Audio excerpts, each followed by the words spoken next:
Moscow is weirdly empty. Good morning. It is January 1st, 2023. It's about 10:30 in the morning, and I am on my way to my favorite patch of woods to start the year in the woods. You can see currently just walking down the side of the freeway. Train tracks over there. Some old settlement houses. And we're going into those woods over there. Alright, we are in the woods. You can see the trail I've walked down is that. It's just an old logging trail. Headed is down that, which is also a continuation of the logging trail.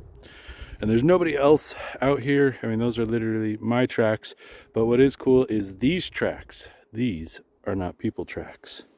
It's kind of hard to tell right now. I'll come across them again later.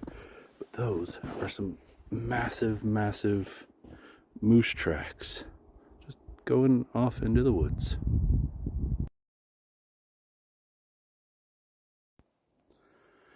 All right. So, dead of woods, dead of winter, January 1st. But if you know where to look, you can still find yourself some frozen little mushrooms. And you have some little guys in there that are just starting to pop out. These ones look a bit old. So you can go underneath. Maybe get a view of some gills.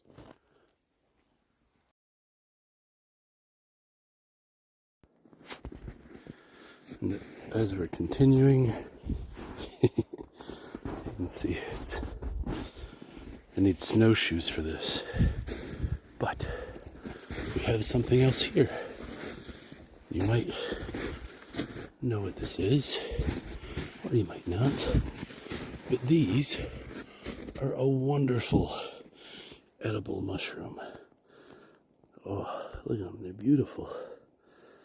So these, the Latin name, I don't know, something Velutiplis flammulata or something like that, but commonly known as enoki, or here in Russia, they're winter honey mushrooms, Zimny opiata.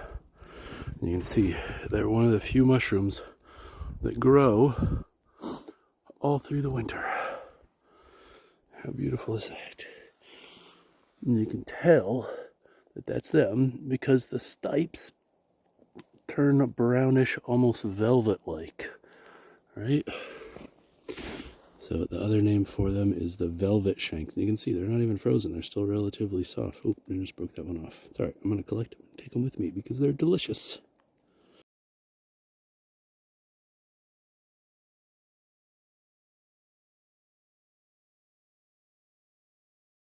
To look around, because sometimes you find cool stuff like the snow. But over here we have some massive, massive conchs.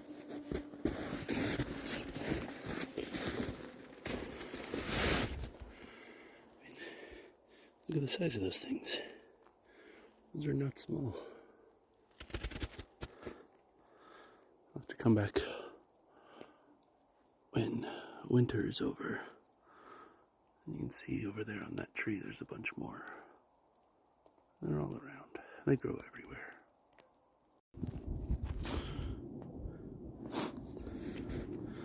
And of course, another wonderful find. It's much easier to find in the winter is this disgustingly fun stuff. Now, this is what's called witch's butter, and it is edible, although I'm told it has no taste and little to no nutritional value. But it is fun to play with for those of you that are into that. You can put it on your toast or something. I don't know. Most of the apps say it's not edible. There's a little bit more down there. But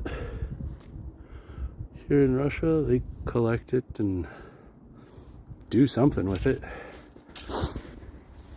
Oh, you can see there's more over there. I don't know if you can see it from here. It's very bright. Oh, it's hard to focus in the snow. But you can kind of see it there. Look at it. Ugh.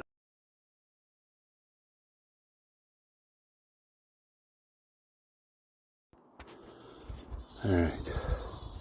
So my trail is getting a little narrow. Just had to get down on my knees and crawl underneath that log.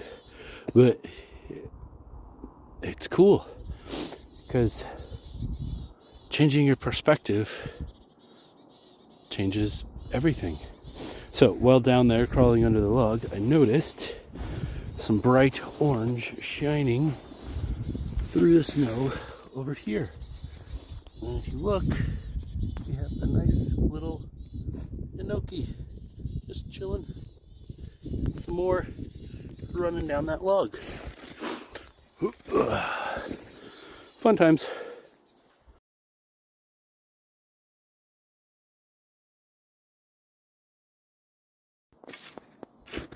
Now, what's cool about living in Moscow, at least where I live, is I can just hop on the train and ride it for an hour and then get off.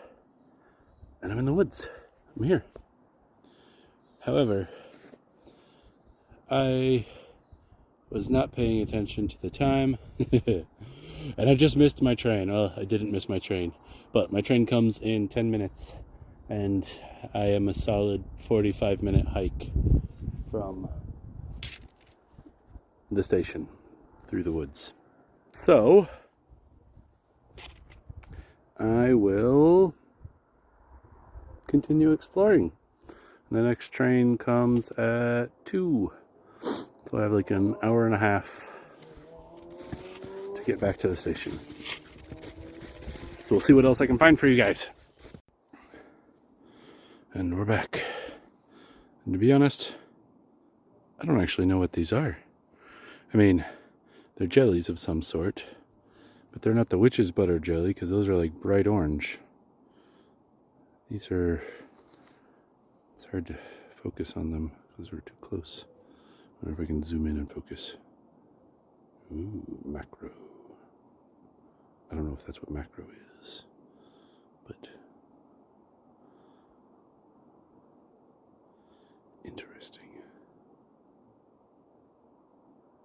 Not very big, just little jellies across the trail. And sorry for the sniffle. Just in case you were wondering the difference between the woods and the fields in the dead of winter. And you can see some houses over there, but it is empty. Just animal tracks, that's all there are out here. Animal tracks and scat and a lot of wind. You can see there's tufts of something looks like hair and more tufts of hair. And we look out here. Oh God, these are some deep snow. There is parts of something. Yeah, what is that?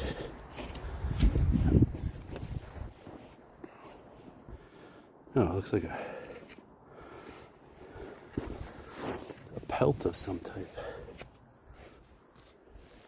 But it's still fresh. Hair is coming off. It's crazy. I wonder what it is. Oh, it's slimy.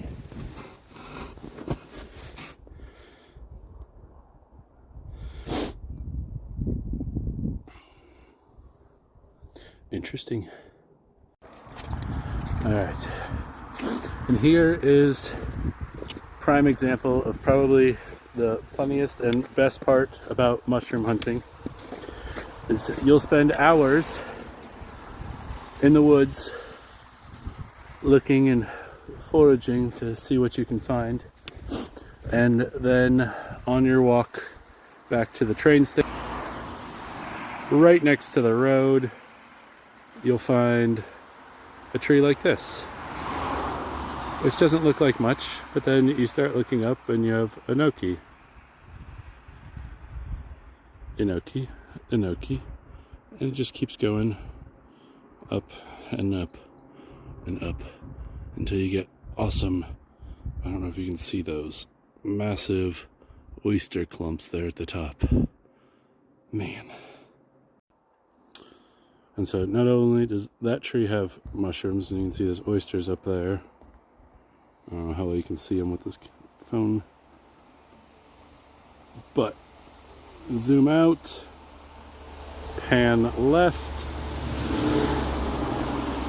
and this squiggly little tree has enokis down there at the base. And then if you go to the bigger tree behind it and pan up, you get nice big clumps of enokis there at the top. Oh.